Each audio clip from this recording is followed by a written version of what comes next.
Here's the answer to your question you probably didn't ask today, but you still want to know is why are my creatives fatiguing? What happens with my ads? Why is it one day they're working and the next they stop working completely? So I want to share with you what is the difference between a creative that scales, so a creative that doesn't fatigue as much, because all creatives fatigue eventually, and a creative that fatigues fast. So let me show you live ad accounts as well as some drawings I've did to hammer today's points home. If you don't yet know who I am, my name is Justin and I'm a founder at paidadvertising.com, an online marketing growth firm specializing in elevating thriving brands by simplifying e-commerce growth. We've profitably spent over $12 million on ads in the last couple of years and have worked with over 70 brands in the e-commerce space. With that said, let's hop straight into today's video. So I'm into an ad account right now and I've decided to go ahead and open up pretty much all of the ads that we've ran with these guys over the last couple of months, so from July all the way to January, and I've decided to filter them by amount spent. So you can see this ad account spent about $85,000 since July, and let's take a look at the top ads. So this ad number 1, number 2, and number 4 are actually the same ad creative, just in 2 different campaigns that we had up and running. This clearly was a winner, right? This ad variation in itself had spent about $15,000 overall. Now, if you look at it, then there's this other variation here, spent $5K. It also has like a couple more variations a little lower right there, so it's spent closer to $10K, so on and so forth. Our top ads spent anywhere between $5 to $15K in their lifetime, and the ones that are still live right now that didn't kind of die off yet, you can still see it here with the little blue toggle on the left. So the ones that are still spending, there's quite a bit, to be honest, in this bunch right here. What are some of the warning signs that you can spot as the one of these ads will probably need to soon be killed because it'll start dying off? It's going to be frequency. So here's the difference, right? This ad right there, and I'm going to select them so you can kind of highlight this top ad right there. Look at the frequency here on the right. 2 of its variations had a below 2. One of them had a slightly above 2x. There's only one variation of this ad that is still live. It's this 4th one right here. It's still at 1.6 in terms of frequency. Now, when it comes to scaling an ad in itself, I'll go over to show you essentially this graphic right here. Don't mind the drawing skills. Honestly, it was just to make the point for today's video, but this is what's happening. Think of these circles as a mass market desire that you're targeting. The smaller that desire, the less people can resonate with it. So as an example right here, this is my circle. This black circle represents the total amount of people that could possibly resonate with my ad. If my ad is very good, right, or let's just say average, chances are it'll probably target, in given the size of the circle, about 2 people. Okay, the 2 ways that I have to make sure I get more people is one of these 2 ways. I either pick the same circle, so the same desire, but I improve my ad creative in itself. So I stick with the same desire, but I get a better hook, I get a better essentially pacing, better editing, better creator, and at that point, now suddenly I start to saturate that same circle. In other words, frequency is going to start going up at some point because there's only so much people as the size of my circle, the size of my desire, right? Facebook's not going to show this ad to people that won't care about it, or in fact, these people won't even care about this ad if it comes up on their feed because they're not really feeling compelled by this ad. Another way, essentially, to target more people is this right here, right? This ad right there, which now you move up to a bigger mass market desire, right? Because there's only so much you can do in terms of changing your hook, changing the creator and such. You're limited by your mass market desire, right? So even if you get a better ad, or if you leave this ad up and running for a certain amount of time, frequency is going to go up. In both cases, by doing a better ad or increasing essentially the time that this ad is going to be live so that frequency goes up, and you end up just saturating your desire. Next step is to go up in terms of mass market desire, to go to a broader desire, a desire that compels to more people. Now your circle becomes bigger, and now naturally it's easier for you to target more people, right? Even if you have an average ad creative, well, an average ad creative targets more people if there's more people feeling compelled by this ad, right?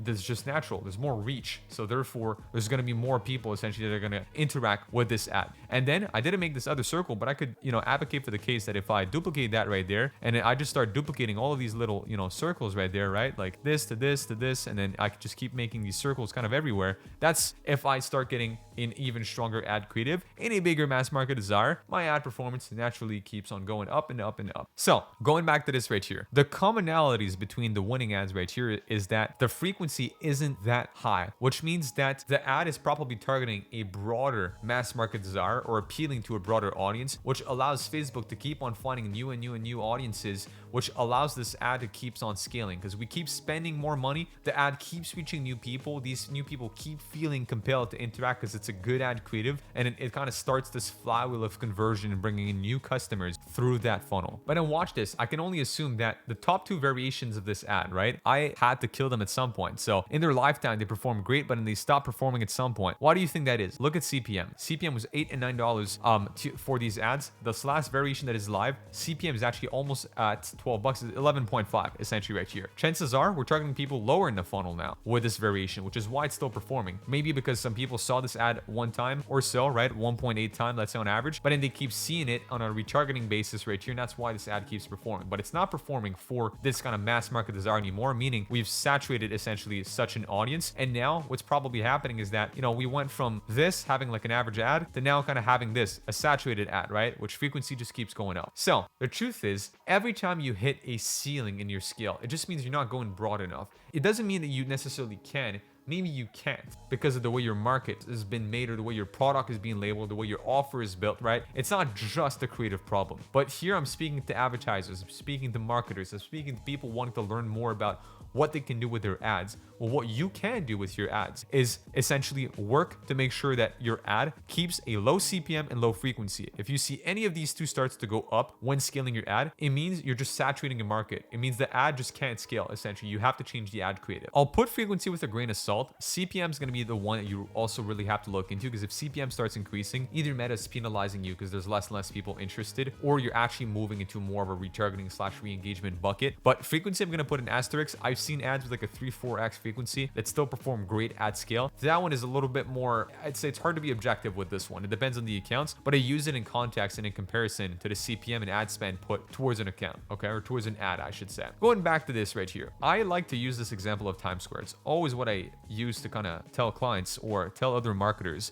the example of having an ad at scale. Imagine you're advertising in Times Square. I don't know if you've been in Times Square. I've only had the chance to go there once in my life, but very interesting place to be in, right? There's like crazy billboards everywhere. Everything is kind of flashing and it's just kind of attacks you, right? The average person walking through Times Square doesn't pay any attention to these ads. Why? Because they're bombarded with ads. There's ads everywhere and it flashes and kind of screams at them. So if you translate that to the digital realm, the average person sees about 5,000 ads in a given day. Keep that number in mind, 5,000 ads in a given day. That's not just digital, that's just kind of everywhere in the day-to-day life. So if somebody sees 5,000 ads, don't you think they're jaded of seeing ads in general? And it becomes like something like this, right? Times Square, honestly, for the most part, is something like this first picture. There's ads kind of left and right, there's ads everywhere, but people are busy, right? There's taxis, there's, people kind of, a lot of people essentially are like paying attention to their phone. And then if you kind of zoom in, and that was the point essentially with this ad I generated with Dali, we'll have maybe 1, 2, 3 people in the back somewhere, right? Another one right there that are looking at the billboards. You'll have a small amount of people.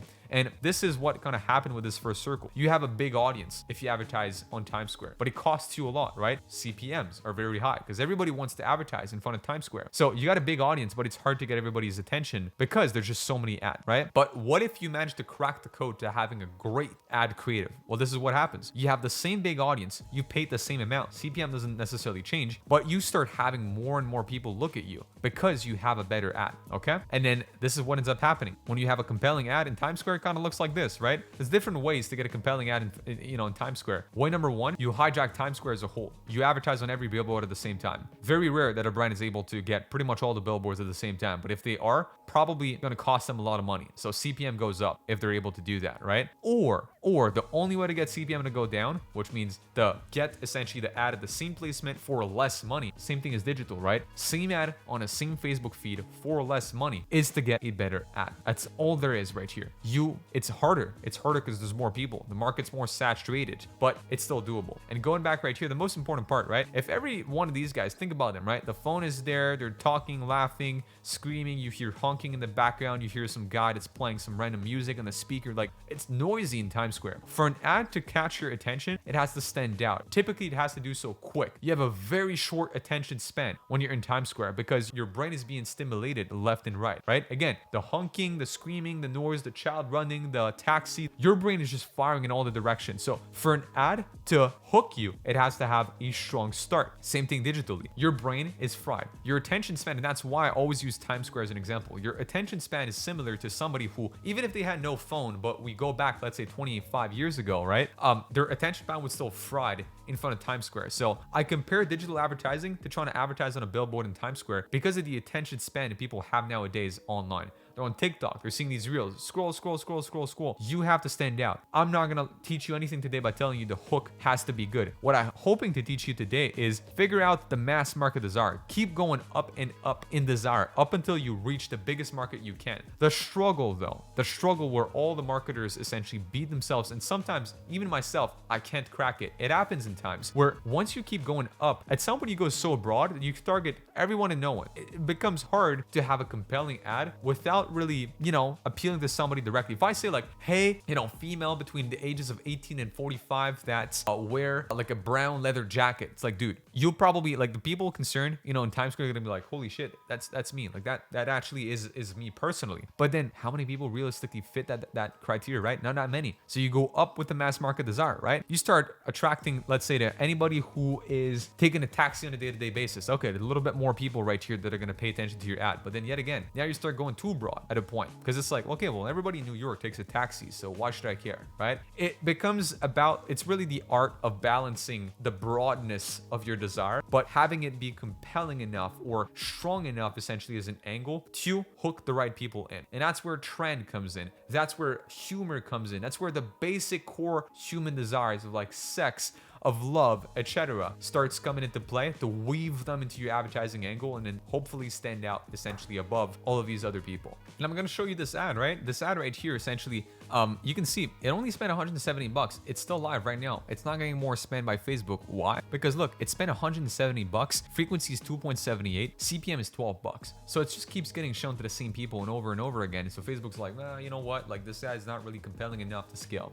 Now, one thing that isn't true, which a lot of people will focus on building video ads because they're like, well, videos are, it's easier to hook people through videos. No, like seriously, I've seen both videos and photo ads and carousel ads, catalog ads, and various campaign types performing well, honestly. So that's why I'm telling you, the answer isn't in the campaign type. It's not even in the ad or creative type. It really is in the backbone of this ad. The messaging, the way it's been made, the way it's been structured together is what holds the answer essentially. In other words, is how broad but compelling is your mass market desire. And if you're watching this video, you are an e-commerce brand owner and you want a paid ads partner to figure this one out for you, click the link down below to work with our team at paidadvertising.com. We're Meta, Google, and TikTok badge partners, so we'd be happy to help you out on both the media buying and the ad creatives basis. On that note, make sure you check out other videos of the channel for some more useful e-commerce marketing tips, and I'll be seeing you in the next video. Peace.